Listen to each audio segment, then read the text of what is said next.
देखो, तो हम लोग मेटल के बारे में डिस्कस कर रहे थे कि जो भी मेटल्स है जिस फॉर्म में भी हम देखते हैं या जिस फॉर्म में भी हम यूज़ करते हैं नेचुरली वो उस फॉर्म में नहीं मिलता है।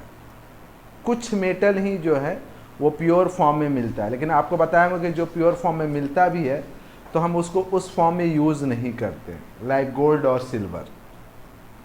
ज़्यादातर मेटल जो होते हैं वो कंपाउंड फॉर्म में मिलते हैं और फिर उस कंपाउंड फॉर्म से हम लोग मेटल को ऑब्टेन करते हैं। मेटल जो कंपाउंड फॉर्म में मिलता है और जिस कंपाउंड फॉर्म से मेटल को ऑब्टेन करते हैं उस कंपाउंड को हम लोग ओर कहते हैं। ओर और मिनरल के बारे में प्रीवियस क्लास में हम लोग डिस्कस कर चुके हैं। अभी हम लोग यहाँ बात करते हैं कि कोई भी मेटल अगर ओर के फॉर्म में मिलेगा तो इसका मतलब हुआ कि ओर का मतलब ही होता है कि एक ऐसा mineral which contain higher percentage of metal. Ore का मतलब ये होता है कि वो एक ऐसा मिनरल है जिसमें मैक्सिमम जो पार्ट है या मैक्सिमम जो परसेंटेज है उसका या मैक्सिमम जो कंसंट्रेशंस है वो मेटल का है। इसका 100% उसमें मेटल नहीं है, मैक्सिमम परसेंटेज उसका मेटल का है। उसके अलावा उसमें कुछ और भी चीज़ें होती है। उसके अलावा मेटल के अलावा जो भी चीज़ होगा उसको इम्प्योरिटीज़ है। इम्प्योरिटी मतलब गंदगी है, ठीक है। अब वो गंदगी क्या क्या हो सकता है जो ओर के साथ रहेगा? तो हो सकता है डस्ट पार्टिकल हो, सैंड पार्टिकल हो, सॉइल हो। इन सारे इम्प्योरिटीज़ को हम लोग गैंग कहते हैं, ठीक है। हम लोग का क्या काम होता है कि ओर से उस गैंग को हटाना है और प्योर मेटल को ऑब्टेन करना है। इसके लिए कुछ प्रोसेसेस से गुजरना पड़ता है। उन सारे प्रोसेसेस को हम मिला करके मेटलर्जी कहते हैं। तो metallurgy is the process in which we obtain metal from its ore. अब बात आती है कि डिफरेंट, देखो क्या होता है कि डिफरेंट ओर जो होता है वो डिफरेंट इम्प्योरिटीज़ को कंटेन करता है और डिफरेंट ओर डिफरेंट फॉर्म में होता है। तो अब आप हर मेटल के लिए एक ही प्रोसेस यूज़ करो, ये सही नहीं है। फॉर एग्जाम्पल, अगर आपको मान लीजिए कि चावल को प्यूरिफाई करना हो और आटा को प्यूरिफाई करना हो तो क्या आप दोनों के लिए सेम प्रोसेस यूज़ करते हो? चावल को प्यूरिफाई करना रहता है तो आप घर में चावल लाते हो, मार्केट से बात करते हो। अब वो नहीं कि किसान वाला चावल, आप मार्केट से चावल लाते हो। मम्मी उसमें इम्प्योरिटीज़ होता है ना चावल में कि डायरेक्ट उसको यूज़ कर लेते हो खाने के लिए। उसमें कुछ इम्प्योरिटीज़ होता है। कुछ इम्प्योरिटीज़ क्या होता है? उसमें डस्ट पार्टिकल होता है और थोड़ा बहुत सैंड पार्टिकल होता है। सैंड पार्टिकल को मम्मी हाथ से चुन के निकाल देती है और डस्ट पार्टिकल को मम्मी धो देती है। तो यहाँ पे दो काम हुआ कि एक तो हैंड पिकिंग मेथड और एक हुआ वॉशिंग। उसको हम लोग ऐसे अगर इस भाषा में कहें तो फ्रोथ फ्लोटेशन मेथड, ठीक है। यहाँ खैर फ्रोथ का यूज़ नहीं होता, झाग का यूज़ नहीं होता, लेकिन वहाँ पे पानी से धोया जाता है, वॉश किया जाता है। अब अगर हम बात करें आटा का, आटा के अंदर में भी इम्प्योरिटीज़ रहता है। आटा के अंदर जो इम्प्योरिटीज़ रहता है उसका चोकर, जो उसका भूसी टाइप से रहता है, अब उसको कैसे हम अलग करेंगे? अब इसके लिए सेम प्रोसेस यूज़ कर लें, हाथ से चुन लें, पानी से धो दें। पानी से धो देंगे आटा को तो क्या होगा कि वो जो भूसी होगा तैरने लगेगा और तैर के निकल जाएगा, नहीं ना। तो फिर उसके लिए क्या करते हैं? सीविंग, चालते हैं। अलग अलग प्रोसेस हुआ ना। सेम होता है कि डिफरेंट ओर के लिए हम लोग डिफरेंट प्रोसेस का यूज़ करते हैं, तब जाके हमको प्योर मेटल मिलता है। अब यहाँ पे उसी से रिलेटेड कुछ प्रोसेस के बारे में हम लोग डिस्कस करेंगे। यहाँ पे आपको किसी पर्टिकुलर मेटल का पूरा प्रोसेस नहीं दिया हुआ कि जैसे फॉर एग्जांपल आयरन को हम लोग कैसे प्यूरिफाई करेंगे, या हम लोग how the iron can be obtain from its ore, या how the copper can be obtain from its ore, या how aluminium can be obtain from the ore. यहाँ पे सिंपल आपको इस चैप्टर के अंदर बताया गया है मेटल को 3 कैटेगरी में बांट दिया गया है, highly reactive metal, middle reactive metal और लोअर रिएक्टिव। और शॉर्ट फॉर्म में समझा दिया गया कि अगर लोअर रिएक्टिव मेटल है तो उससे हम लोग उसके ओर से प्योर मेटल को कैसे ऑब्टेन करेंगे। मिडिल रिएक्टिव मेटल है तो उसके ओर से हम लोग प्योर मेटल कैसे ऑब्टेन करेंगे, या हाईली रिएक्टिव मेटल है तो उसके ओर से कैसे ऑब्टेन करेंगे। जब ये चैप्टर ओवर हो जाएगा तो हम लोग एक दो केस स्टडी कर लेंगे। फॉर एग्जांपल आयरन को पढ़ लेंगे कि how the iron can be obtain from its ore, या how the copper can be obtain from ore, या एल्युमिनियम। ये तीनों को पढ़ेंगे या एक किसी को पढ़ लेंगे। फिलहाल अब हम लोग अपने एनसीईआरटी के चैप्टर पे आते हैं। तो पहला तो ये दिया था एनरिचमेंट ऑफ ओर, कि ओर जो होता है उसके अंदर में मैक्सिमम कंसंट्रेशन जो होता है मेटल का होता है, लेकिन उसके अलावा उसमें इम्प्योरिटीज होता है, और उस इम्प्योरिटीज को हम लोग क्या कहते हैं, गैंग कहते हैं। जो भी इम्प्योरिटीज रहता है ना उस ओर के अंदर, उसको हम लोग गैंग कहते हैं। और डिफरेंट ओर को प्यूरिफाई करने के लिए डिफरेंट प्रोसेस का यूज किया जाता है। वो डिपेंड करता है उसके फिजिकल और केमिकल बिहेवियर पे, कि उसका क्या फिजिकल बिहेवियर है या क्या केमिकल बिहेवियर है, और फिजिकल और केमिकल बिहेवियर के बेसिस पे हम लोग उस प्रोसेस का यूज़ करते हैं ताकि उस ओर से प्योर मेटल ऑब्टेन किया जा सके। जस्ट लाइक अभी आपको बताया ना कि जैसे चावल और आटा, कि चावल का फिजिकल बिहेवियर कुछ और है और फ्लोर का मतलब आटा का फिजिकल बिहेवियर कुछ और है। दोनों को हम एक प्रोसेस से प्यूरिफाई नहीं कर सकते। चावल को पानी में डाल करके उसको निकाला जा सकता है, क्योंकि उसका फिजिकल बिहेवियर है कि वो पानी में घुलेगा नहीं। आटा को डाल दिया तो घुल जाए। तो सेम यहाँ पे होता है कि on the basis of chemical behaviour and physical behaviour of ore different processes का यूज किया जाता है। एक्सट्रैक्शन मेटल क्या लिखा हुआ है, एक्सट्रैक्शन ऑफ मेटल लो लिखा हुआ है, लो इन द एक्टिविटी सीरीज। मतलब कि लो मतलब कि लोअर लेवल पे, एक्टिविटी सीरीज के जो लोअर लेवल पे जो भी मेटल होते हैं उससे हम मेटल को कैसे एक्सट्रैक्ट कर सकते हैं, मतलब उसके ओर से मेटल को हम कैसे एक्सट्रैक्ट कर सकते हैं। दो के बारे में हम लोग बात करते हैं। एक तो आता है मरकरी और एक आता है कॉपर। ज़्यादातर जो लोअर रिएक्टिव मेटल होते हैं उनका जो ओर होता है वो सल्फाइड ओर के फॉर्म में होता है। मतलब उनके पास जो मेटल होता है, मेटल के अलावा जो होता है वो सल्फर होता है। मतलब लो रिएक्टिव मेटल सल्फाइड ओर के फॉर्म में ज़्यादातर मिलते हैं।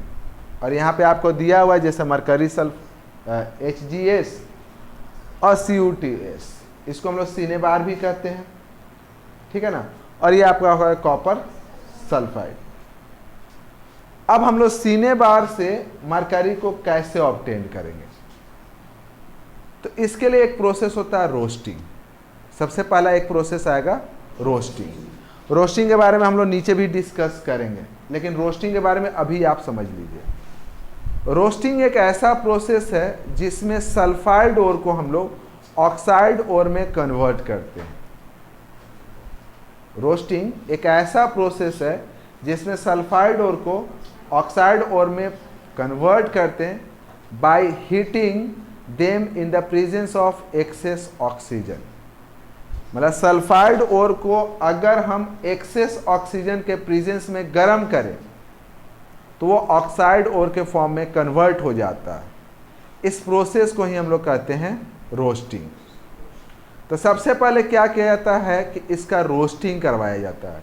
रोस्टिंग करवाया जाता है मतलब कि हम यहाँ से सीने बार मतलब HgS ले लिए,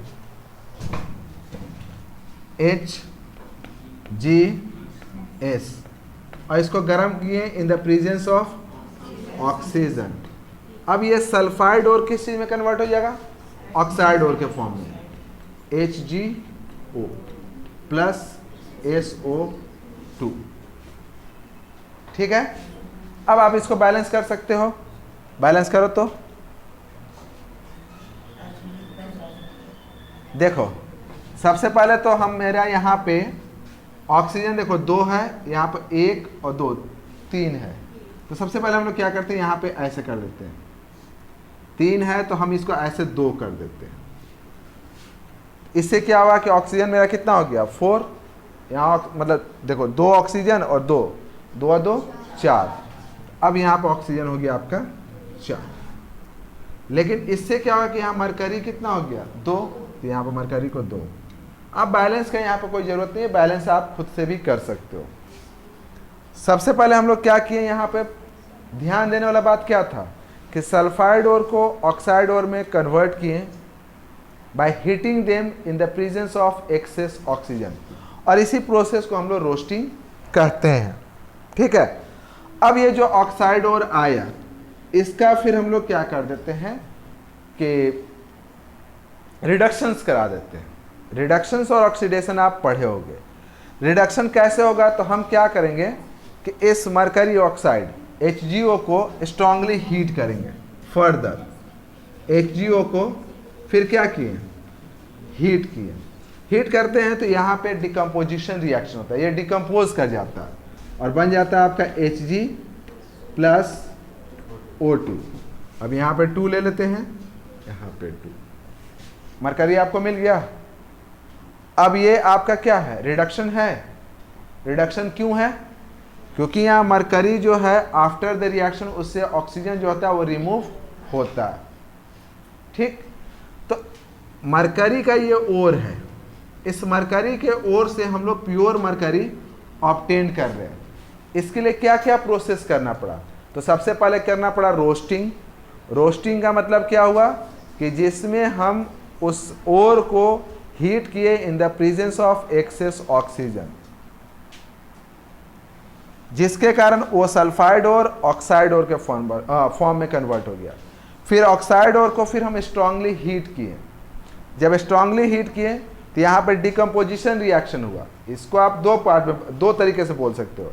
यहाँ एक तो आपका डिकम्पोजिशन रिएक्शन हुआ और दूसरा यहाँ पे क्या हो रहा है कि मरकरी का रिडक्शन हो रहा है, जिसके कारण हमको प्योर मरकरी मिलता है। सेम वे में अगर आप गेस करना चाहो कॉपर सल्फेट, तो कॉपर सल्फेट को भी सबसे पहला प्रोसेस क्या है, रोस्टिंग। रोस्टिंग का मतलब क्या हुआ कि कॉपर सल्फेट को हम गर्म करेंगे in the presence of excess oxygen, heat किए। इससे क्या होगा, कन्वर्ट हो जाएगा किस फॉर्म में, कॉपर ऑक्साइड Cu और प्लस। फिर वही चीज आपको नजर यहां भी आ रहा है कि हम लोग ऑक्सीजन यहाँ पे कितना हो गया, 3, तो इसको हम लोग क्या ऐसा कर देते हैं कि कर देते हैं कितना, कितना हो गया, 4 हो गया ना, 4 हो गया। तो अब यहाँ पे लिख देते हैं 2। ऑक्सीजन हो गया 4, इधर भी ऑक्सीजन हो गया 4, सल्फर 1, कॉपर कितना हो गया, 4 हो गया। तो चलिए यहाँ पे कितना लगा देते हैं, 2 लगा देते हैं। तो अगर हम यहाँ पे कॉपर 2 लगाएंगे तो फिर मेरा यहाँ पे सल्फर भी कितना हो गया,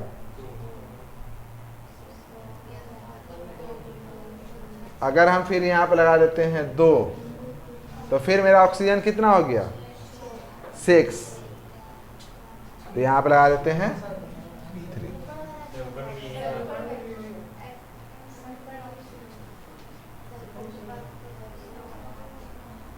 यहाँ पे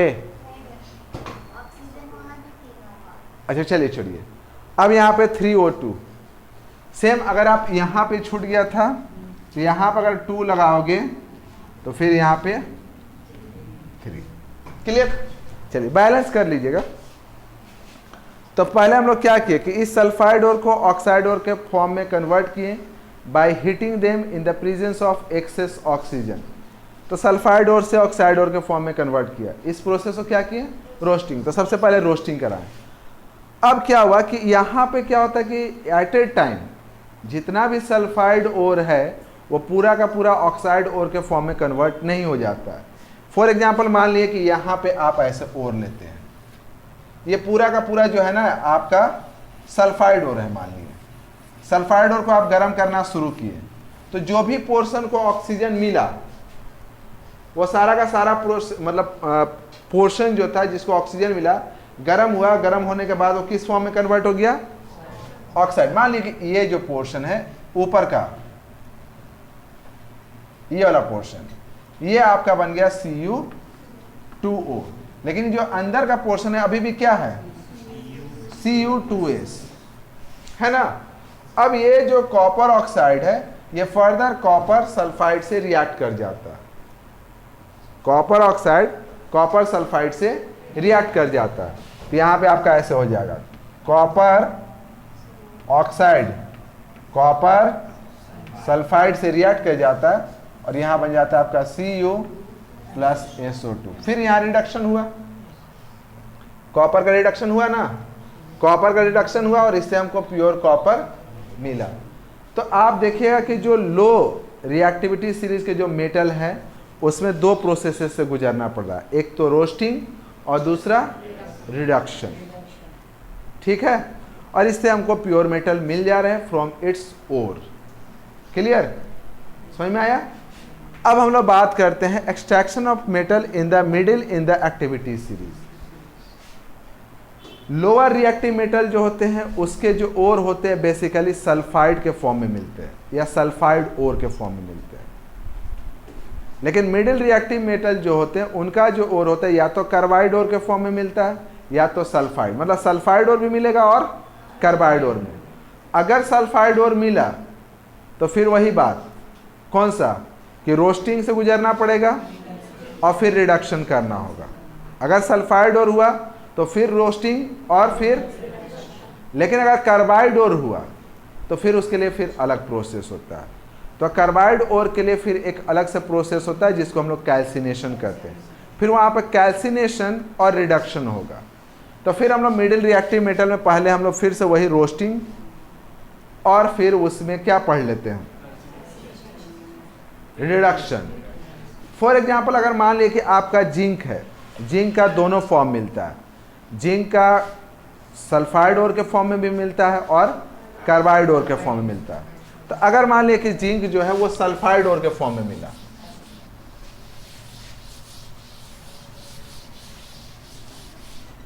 ठीक है, तो हम यहां पे क्या किए कि ऐसे लिए ZnS जिंक सल्फेट, इसको हम लोग गर्म करेंगे। ZnS है, ये जिंक का क्या है, ओर है, सल्फाइड ओर है। अब हमको इससे ऑब्टेंड क्या करना है, जिंक ऑब्टेंड करना है। तो क्या डायरेक्टली जिंक ऑब्टेंड हो जाएगा, नहीं। सबसे पहले हम लोग इसको रोस्टिंग से, मतलब रोस्टिंग प्रोसेस से गुजारेंगे। रोस्टिंग प्रोसेस से गुजारेंगे मतलब कि ये जो जिंक सल्फेट मतलब सल्फाइड है इसको हीट करेंगे in the presence of excess oxygen. अब इसको एक्सेस ऑक्सीजन के प्रेजेंस में हीट किए तो यहाँ पे क्या होगा कि ये जो सल्फाइड ओर है, जिंक सल्फाइड जो है वो कन्वर्ट हो जाए किस फॉर्म में, zinc oxide, ZnO plus SO2। Balance हो जाएगा। बैलेंस आप कर सकते हो, कर ऑक्सीजन 2 है, चलो यहाँ पे ऐसे कर देते हैं हम लोग, यहाँ पे 2 कितना हो गया 2, तो यहाँ पे जिंक हो गया मेरा 2, सल्फेट 2 तो यहाँ पर 2 और फिर यहाँ पे 3। तो सबसे पहले हम लोग क्या किए कि सल्फाइड ओर को कन्वर्ट कर दिया ऑक्साइड ओर के फॉर्म में by heating them in the presence of excess oxygen. इसी प्रोसेस को हम लोग रोस्टिंग कहते हैं। उसके बाद ये जो आया, क्या हम इस जिंक ऑक्साइड को ZnO को गर्म कर देंगे, जस्ट लाइक कि जिस तरह से HgO था मरकरी ऑक्साइड, तो क्या यहाँ पर डिकम्पोजिशन रिएक्शन हो जाएगा और फिर हमको जिंक मिल जाएगा?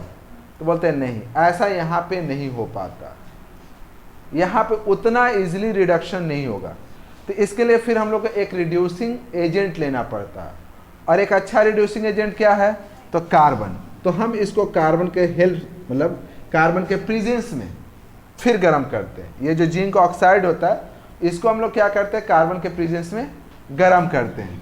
जब गर्म करते हैं तो ये रिएक्शन होता है और फिर बनता है Zn और प्लस CO2। क्लियर? तो हमको जिंक मिल गया।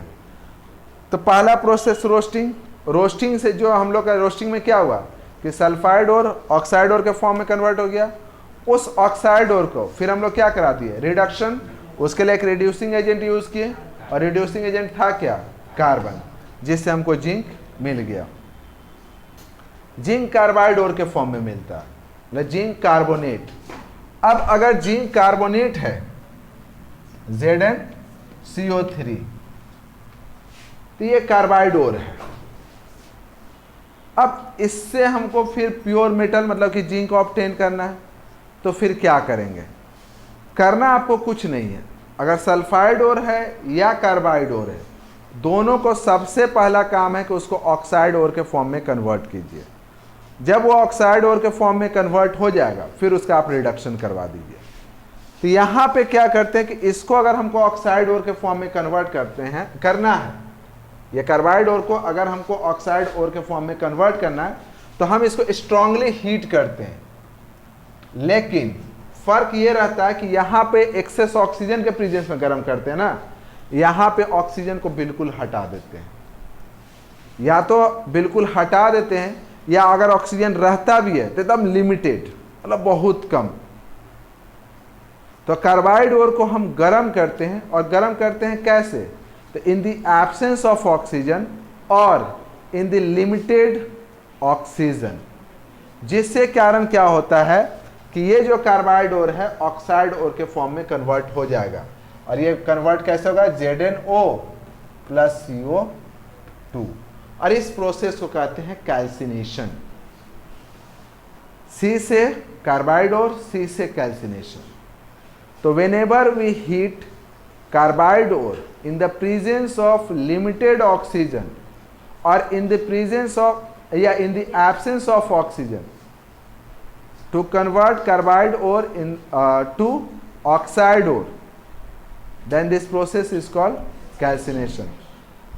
क्या है कैल्सिनेशन? तो इट्स प्रोसेस, ये एक ऐसा प्रोसेस है जिसमें कार्बाइड ओर को ऑक्साइड ओर के फॉर्म में कन्वर्ट करते हैं by heating them in the absence or in the limited presence of oxygen.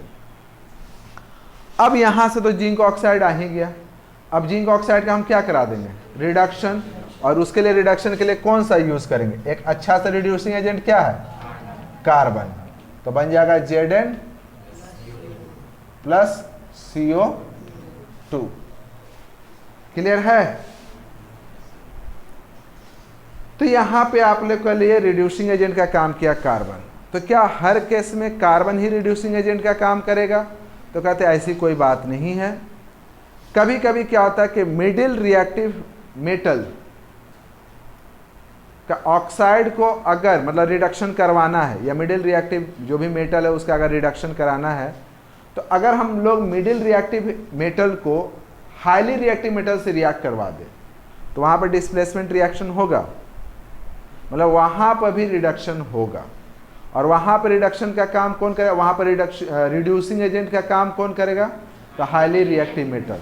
तो जो यहाँ पे मान लो कि कार्बन है ना, मान लो कि यहाँ पे हम क्या कर रहे हैं? कार्बन ले रहे हैं। इस कार्बन के जगह पे हम लोग पोटेशियम, सोडियम या कैल्शियम ले लें, तो भी उस मेटल का रिडक्शन होगा। और वहाँ पर रिड्यूसिंग एजेंट का काम कौन करेगा? तो हाईली रिएक्टिव मेटल। लेकिन उस केस में ह्यूज अमाउंट में हीट जनरेट होता है, बहुत ह्यूज अमाउंट में। और इतना ह्यूज अमाउंट में हीट जनरेट होता है कि जो मेटल हम लोग को मिलता है वो मॉल्टेन फॉर्म में मिलता है। और फिर जब मॉल्टेन फॉर्म में मिलता है तो उसका हम लोग कुछ यूज कर लेते हैं, कहीं ना कहीं उसका तो यूज करेंगे ना, अगर मॉल्टेन फॉर्म में मिल रहा है तो। और वहीं से आपको पढ़ना है थर्माइट रिएक्शन। ठीक है, तो हम लोग थर्माइट रिएक्शंस को थोड़ा सा समझते हैं। सबसे पहले बात आता है कि फॉर एग्जांपल अगर मान लिए मेरे पास जैसे मैग्नीज ऑक्साइड है। अब मैग्नीज ऑक्साइड से हम लोग को प्योर मैग्नीज को ऑब्टेन करना है। ठीक है, हमारे पास क्या है? Manganese oxide MnO2। अब ये मैग्नीज ऑक्साइड मतलब कि ये मैग्नीशियम का ओर है, इससे हमको प्योर मैग्नीज ऑब्टेन करना है। तो हम क्या करते हैं कि इसको एल्युमिनियम से रिएक्ट करवा देते हैं। आप जानते हैं कि एल्युमिनियम एक हाईली रिएक्टिव मेटल है। जैसे ही आप इसको रिएक्ट करवाओगे तो यहाँ पर भी क्या होगा? यहाँ पर भी एक आपका रिडक्शन होगा इसका, और रिडक्शन होगा तो यहाँ पे क्या बना लेगा? Mn। और एल्युमिनियम का ऑक्सीडेशन होगा Al2O3 प्लस हीट।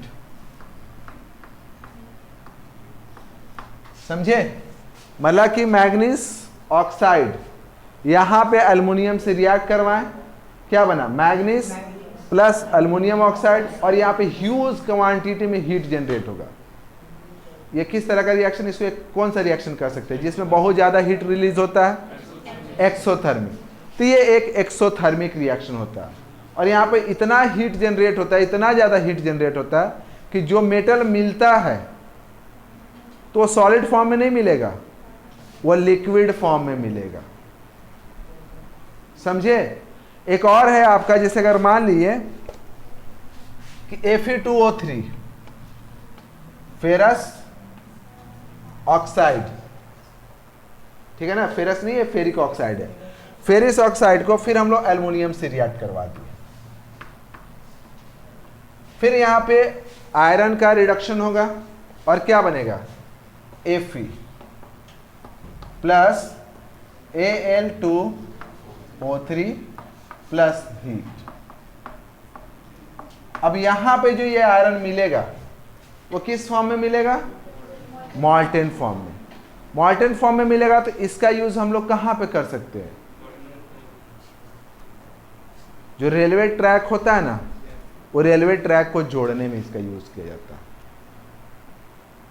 ठीक है?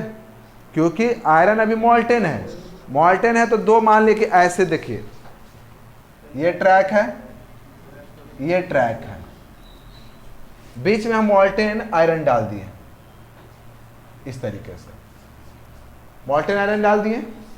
थोड़ा देर के बाद उसको ठंडा होने के लिए छोड़ दिए, ठंडा होने के बाद छोड़ देंगे तो ये एकदम सॉलिड हो जाएगा, इस तरह से ट्रैक आपस में जुड़ जाएगा। तो ठीक है, तो रेलवे ट्रैक में तो यहां पे आप देख रहे हैं कि जब कभी भी हम लोग रिड्यूसिंग एजेंट के फॉर्म में एक हाईली रिएक्टिव मेटल को लेते हैं, तो हाईली रिएक्टिव मेटल के केस, एक हाईली रिएक्टिव मेटल भी एक रिड्यूसिंग एजेंट का काम करता है। आप यहां पे देखिएगा MnO2Al, Mn का रिडक्शन हुआ। क्यों रिडक्शन हुआ? तो रिडक्शन के लिए आपको पता होना चाहिए कि यहां पे देखिएगा कि रिएक्शन से पहले इसमें ऑक्सीजन है, लेकिन रिएक्शन के बाद इसमें ऑक्सीजन नहीं है, तो इसमें रिमूवल ऑफ ऑक्सीजन हो रहा है, तो इसका मतलब इसका रिडक्शन हुआ। और इसका रिडक्शन करवाया कौन? एल्युमिनियम। और इस तरह से हमको प्योर मैग्नीज मिल गया। लेकिन इस केस में जो रिड्यूसिंग एजेंट का काम कौन किया है? एल्युमिनियम। लेकिन एल्युमिनियम रिड्यूसिंग एजेंट का काम किया, प्योर मैग्नीज मिल गया फ्रॉम इट्स ओर, लेकिन यहाँ पे ह्यूज क्वांटिटी में हीट जनरेट होता है। आप कह सकते हैं कि हाईली एक्सोथर्मिक रिएक्शन होता है, और इसीलिए इसको हम लोग थर्माइट रिएक्शन कहते हैं, क्योंकि यहाँ पे ह्यूज अमाउंट में हीट, थर्माइट जो होता है एक वर्ड बनता है थर्मल से, और थर्मल का मतलब होता है हीट। तो चूंकि यहाँ पे ह्यूज अमाउंट में हीट जनरेट होता है, इसीलिए इसको हम लोग थर्माइट रिएक्शन भी कहते हैं। और थर्माइट रिएक्शन का यूज हम लोग यूज करते हैं कहाँ पे? ज्वाइनिंग द ट्रैक, जो ट्रैक होता है वहां पे। किस तरीके से? तो आपको समझाया कि आयरन ऑक्साइड, आयरन का जो ओर है उसको हम लोग एल्युमिनियम के साथ रिएक्ट करवाते हैं तो प्योर आयरन मिलता है, एल्युमिनियम ऑक्साइड मिलता है, मतलब यहाँ पे आयरन का रिडक्शन होता है। लेकिन जो यहाँ पे आयरन मिलता है वो मॉल्टेन फॉर्म में मिलेगा। उस मॉल्टेन फॉर्म को क्या करते हैं कि इस क्रैक के बीच में डाल देते हैं, थोड़ा देर के बाद वो सॉलिड हो जाता है और इस तरह से आपका ट्रैक जुड़ जाता है। क्लियर? तो आई होप कि आपको यहाँ पे समझ में आया होगा। एक तो यहाँ पे रिडक्शन बहुत बार बात हो रहा है, तो आप ये समझ लीजिए कि रिडक्शन का मतलब क्या है। रिड्यूसिंग एजेंट, तो यहाँ पर रिड्यूसिंग एजेंट दो पढ़े, एक तो कार्बन और एक हाईली रिएक्टिव मेटल। लेकिन यहाँ पे जो दो रिएक्शन दिया हुआ है, यहाँ पे एल्युमिनियम जो है वो आपका रिड्यूसिंग एजेंट का काम कर रहा है। रिडक्शन किसका हो रहा है? तो रिडक्शन हो रहा है मिडिल रिएक्टिव एलिमेंट का, ठीक है ना, और उससे हम लोग को प्योर मेटल मिल रहा है। रोस्टिंग समझ में आ गया, कैल्सिनेशन समझ में आ गया, थर्माइट रिएक्शन समझ में आ गया। अब हम लोग बात करते हैं कि सीबीएसई का जो क्वेश्चन पूछता है वो किस तरीके से पूछता है। जो एक मतलब कहिए कि बहुत ज़्यादा बार जो क्वेश्चन पूछा जाता है वो पूछा जाता है कैल्सिनेशन और रोस्टिंग। कैल्सिनेशन और रोस्टिंग पूछने का डिफरेंट वे होता है। कभी कभी तो बोल देगा कि डिफाइन कैल्सिनेशन, डिफाइन रोस्टिंग, जो अलग अलग आप डिफाइन कीजिएगा। दूसरा बोलेगा कि compare between the roasting and calcination, कि कैल्सिनेशन और रोस्टिंग के बीच में आप कंपेयर कीजिए, मतलब उन दोनों के बीच में डिफरेंस बताइए। तो कैल्सिनेशन और रोस्टिंग के बीच में अगर आपको डिफरेंस बताना होगा तो सिंपल सा दोनों में डिफरेंस क्या बताओगे कि कैल्सिनेशन का यूज़ किया जाता है कार्बाइड ओर के लिए, रोस्टिंग का यूज़ किया जाता है सल्फाइड ओर के लिए। कैल्सिनेशन के लिए एब्सेंस ऑफ ऑक्सीजन चाहिए, रोस्टिंग के लिए एक्सेस ऑक्सीजन चाहिए। थर्माइट रिएक्शन के बारे में पूछता है, what do you mean by a thermite reaction? तो फिर बोलते हैं कि when the ore of middle reactive metals, जो भी ओर होता है मिडिल रिएक्टिव एलिमेंट का, ऑक्साइड के फॉर्म में, ठीक है ना। अगर वहाँ पे रिड्यूसिंग एजेंट के लिए हम लोग हाईली रिएक्टिव मेटल को यूज़ करते हैं, जस्ट लाइक एल्युमिनियम, तो जब वहाँ पे रिड्यूसिंग एजेंट एक हाईली रिएक्टिव मेटल होता है, जब highly reactive metal oxide of middle reactive metal से रिएक्ट करता है तो वहाँ पे ह्यूज क्वांटिटी में हीट जनरेट होता है। That reaction is called thermite reaction. Railway track में इसका क्या यूज है? तो कहेंगे कि whenever a ferrous oxide react with aluminium, ठीक है, a huge quantity of heat generated, वहां पे ह्यूज क्वांटिटी में हीट जनरेट होता है। दैट्स वाई जो मेटल होता है वो that can not be found in a solid state, कि जो भी मेटल होता है वो सॉलिड स्टेट में नहीं मिलता। किस फॉर्म में मिलता है? मॉल्टेन। तो जो मॉल्टेन फॉर्म में मिलता है मेटल, उसी मॉल्टेन मेटल का यूज करके क्रैक को जोड़ा जाता है। पिघला, मॉल्टेन और पिघला हुआ। जैसे अगर मान ले कि आप मोम कैसे होता है, मोम को गर्म करो पिघलेगा, वैसे पिघले फॉर्म में जम जाएगा। जहाँ जाएगा जिस फॉर्म में, जिस शेप में रखोगे वो उस शेप का हो जाएगा और काफ़ी हार्ड भी हो जाएगा। वेल्डिंग करता है तो तुम देखे नहीं होगे, वेल्डिंग में भी यही थर्माइट रिएक्शंस का यूज़ होता है। वेल्डिंग में भी थर्माइट रिएक्शन का ही यूज़ होता है। क्लियर? हाँ, क्वेश्चन? एल्युमिनियम जो आप बनाया हुआ है, एल्युमिनियम ऑक्साइड, वो गैस है? नहीं, वो भी पिघल जाएगा, सॉलिड फॉर्म में रहता है वो। तो दोनों मिलके हमने ट्रैक को, हाँ,